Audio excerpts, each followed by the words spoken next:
우리 오늘 말씀은 이사야 53장 2절과 3절에 있는 말씀으로 죽음에 이르는 병이라는 제목으로 하나님 말씀 증거하겠습니다. 지난주에 어느 청년이 오늘 이 본문을 읽다가 저에게 질문하였습니다. 이렇게 질문했습니다. 예수님은 어떤 병에 걸리셨나요? 예수님은 어떤 병에 걸리셨나요? 매일 성경을 읽고 그 가운데 본인 스스로 생각하며 질문할 수 있는 것은 아주 좋은 일입니다. 지난주에 저에게 질문한 이 청년은 매일 성경 읽는 청년이고 성경 읽고 본인의 생각을 저에게 자주 말하고 질문하는 그런 좋은 청년입니다. 저는 소망합니다. 사랑하는 성도 여러분, 매일 성경 읽으십시오. 그리고 저 같은 사람의 생각이 아니라 여러분이 생각하셔야 됩니다. 그리고 그 생각을 나누고 질문까지 할 수도 있기를 소망합니다. 아멘. 그리하여서요, 매일 읽고 생각하고 나누는 그 말씀이 나를 이끌어가는 그 삶을 우리가 살기를 소망합니다. 그런데 여러분, 질문이 뭔가 참 생소하지 않으십니까? 예수님은 어떤 병에 걸리셨나요? 여러분, 그동안 교회에 다니며 예수님이 병에 걸리셨다는 말이 들어보신 적 있으십니까? 아마 없을 겁니다. 저도 없어요. 그렇다면 어떻게 오늘 본문 가운데 그런 질문을 하게 되었을까요? 이유는요, 오늘 본문을 우리가 읽고 있는 개역 개정으로 읽으면 그런 생각을 하기 어렵습니다. 하지만 이것을 조금 쉽게 풀이된 새번역이라는 성경으로 읽으면 이렇게 기록되어 있습니다. 한번 화면에 보시겠습니까?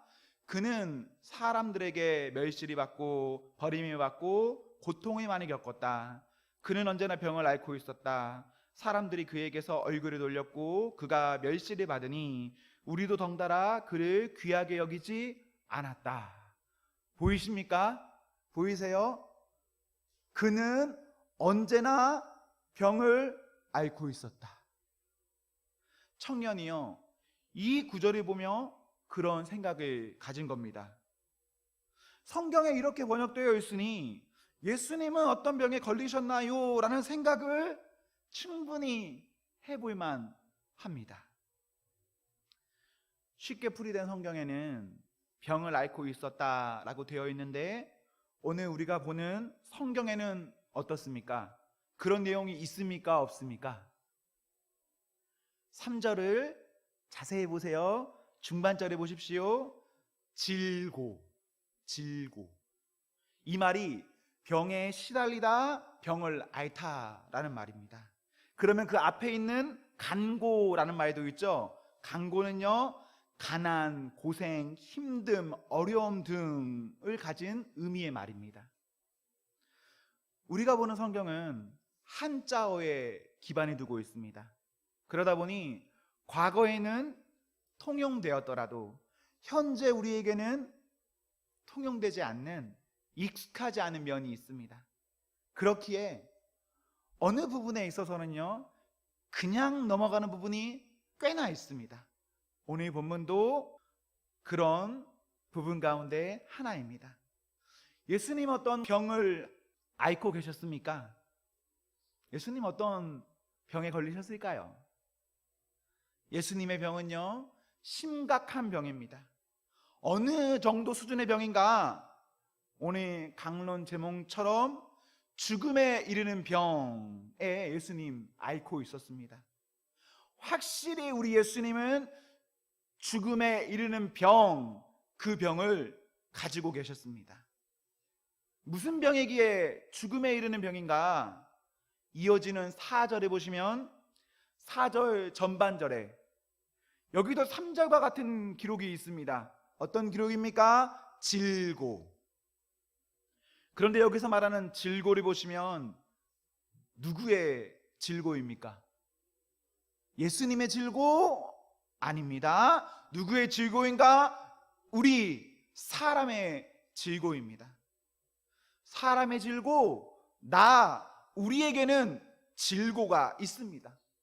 본래 이 질고를 누가 담당해야 합니까? 나의 문제죠. 나의 병이죠. 나의 질고죠. 그렇다면 당연히 내가 책임져야 합니다. 이것이 세상의 이치고 사람의 한계이고 모든 사람은 이 길 가야 합니다. 가기 싫어도 갈 수밖에 없는 길인데요. 그때 기적이 나타납니다. 어떤 기적입니까? 내가 짊어질 수밖에 없는 이 질고 죽음에 이르는 병을 우리 예수님께서 대신 앓으시고 우리 예수님께서 대신 앓고 죽으십니다.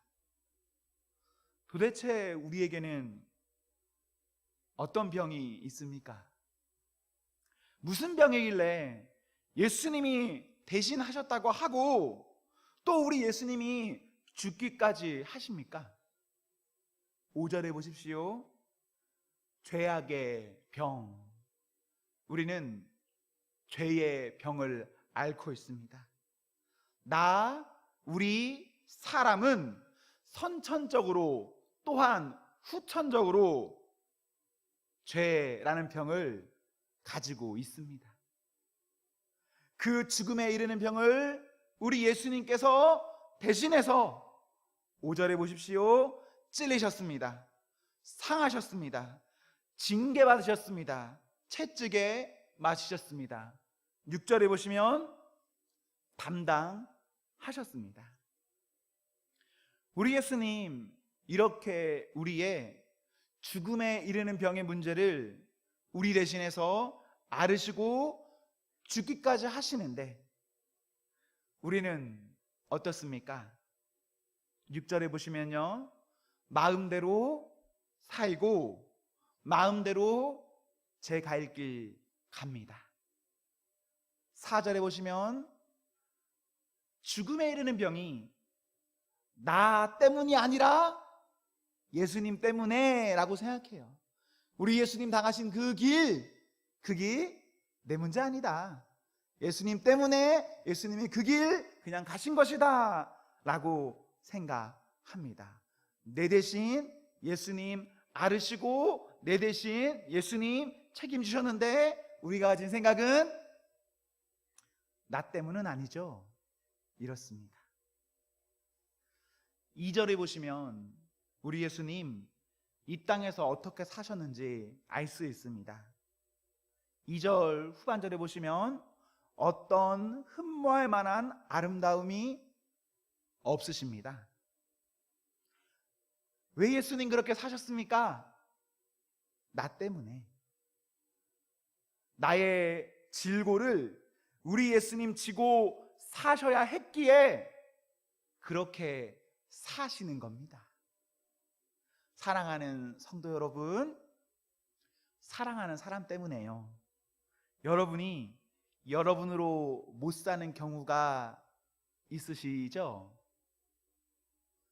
사랑하는 사람 때문에 이것이 내 아픔이 아님에도 내 아픔인 경우가 있으시죠?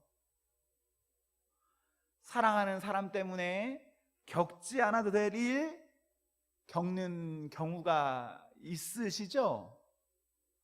사랑하는 사람 때문에 틀린 일에도 그 틀릴 일 가야 하는 경우가 있으시죠? 사랑하는 사람 때문에 나라면 부끄러움 당하지 않지만 부끄러움 당하는 경우가 있으시죠? 사람인 우리도 그러한데 우리 예수님께서는 더하게 사셨습니다. 더하게 당하셨습니다. 2절 중반절에 보시면 마른 땅에서 나온 뿌리 같아서 라는 기록이 있습니다. 마른 땅에서 나온 뿌리 혹은 마른 땅에서 나온 줄기를 생각해 보십시오. 그것은 별로 곱지 않습니다. 볼품이 없습니다. 그런데 그 뿌리가 제대로 박혀 있어야 척박한 땅에서라도 어떻게 해서든 그 뿌리가 돋아나야 그래야 어떻게 될까요? 열매가 납니다. 나는 볼품 없어도 내가 뿌리 내려야 누가 볼품 있게 됩니까? 네. 열매가 볼품 있게 되겠죠. 나는 누가 보기에 볼품 없을 수 있습니다. 나는 누가 보기에 가치가 없을 수도 있습니다. 그러나 열매는 가치와 볼품이 생깁니다. 하나님께서 사랑하는 그 사람을 두고 하나님은 하나님의 영광으로 사시는 것 아니라 그 영광을 내려두시고 볼품 없이 사셨습니다. 누구 때문에? 나 때문에. 저는 우리라는 표현을 별로 좋아하지 않습니다. 나 때문에. 죄에 있어서는 우리라는 말 할 필요 없습니다. 누구라는 말 할 필요 없습니다. 나 때문에. 저는 오늘 본문 가운데 3절 후반절에 우리도 라는 말에 마음이 갑니다. 우리도. 우리는 분명한 어떤 말로 다 표현할 수 없는 은혜 가운데 있습니다. 예수님 믿지 않는 사람은요, 예수님을 모르니 몰라서 예수님 없이 살죠. 우리는 그러면 어떻습니까? 예수님 믿는다는 우리는 어떻습니까? 우리도 예수님 믿는다고는 하지만 예수님을 모르는, 예수님을 없는 누군가처럼 우리도 살아가고 있는 것은 아닙니까? 볼품 없으신 우리 예수님, 누구 때문에 그렇게 되셨냐? 나 때문에. 그런데 내가 그것을 알면서도 불구하고 나는 그것을 모르는 사람처럼 살아가는 그런 것이 내가 아닐까, 오늘날 우리가 아닐까 생각해 봅니다. 사랑하는 성도 여러분, 우리도 예수님 없는 신앙 생활 하고 있는 것은 혹시 아닙니까? 여러분이 잘 하고 계시다면 잘하시면 됩니다. 더욱 열심 중에 있으시면 됩니다. 더욱 예수님 중심으로 하시면 최고죠. 하십시오.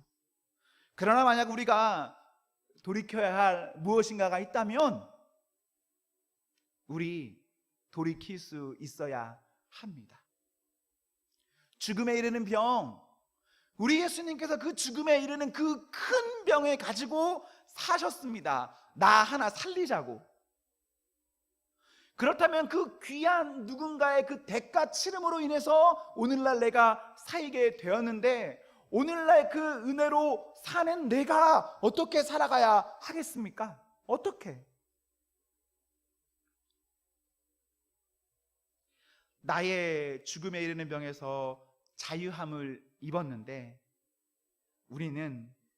우리도 예수님 없는 누군가의 모습으로 살아가는 것 아니라 예수님 그 은혜를 아는 사람으로서 살아가는 그 사람이 내가 되어야 합니다. 고린도전서 1장 18절에는 이런 기록이 있습니다.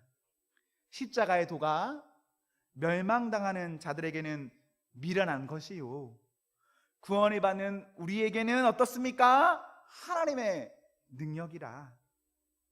십자가가 있습니다. 이거 똑같은 십자가입니다. 똑같은 십자가. 그런데 이 똑같은 십자가가 어떤 사람들에게는 어떻습니까? 미련한 것, 멍청한 것, 바보 같은 것, 아무 의미 없는 것, 그렇게 보일 수 있는 겁니다. 그러나 구원을 받았다는 우리, 하나님을 안다는 우리, 예수님을 안다는 우리에게는 이 십자가가 어떻게 보여야 하겠습니까? 우리에게도 그것이 미련한 것으로 보여야 하겠습니까? 아니죠, 여러분. 우리에게는 어떻게 보여야 하겠습니까? 하나님의 능력. 내가 죽어야 하지만, 내가 당해야 되지만, 내가 책임져야 되지만, 내가 그렇게 해야지만, 내가 그렇게 하더라도 내가 다 할 수 없는 그것을 가지고 우리 하나님께서 해결하셨는데, 그것은 하나님의 크신 능력입니다. 그 크신 능력을 우리가 이 땅 가운데 믿고 의지하며 살아가셔야 합니다. 사랑하는 성도 여러분, 오늘 이 내용 여러분 다 아는 내용입니다. 모르는 내용 하나도 아니에요. 그냥 몇 가지 부분만 조금 생소할 뿐이지 여러분 다 아는 그런 우리에게 익숙한 내용입니다. 너무 익숙해서 그런지 예수님의 사랑이, 예수님의 은혜가 어쩌면 우리에게 이제는 은혜가 아닌 것 같기도 합니다.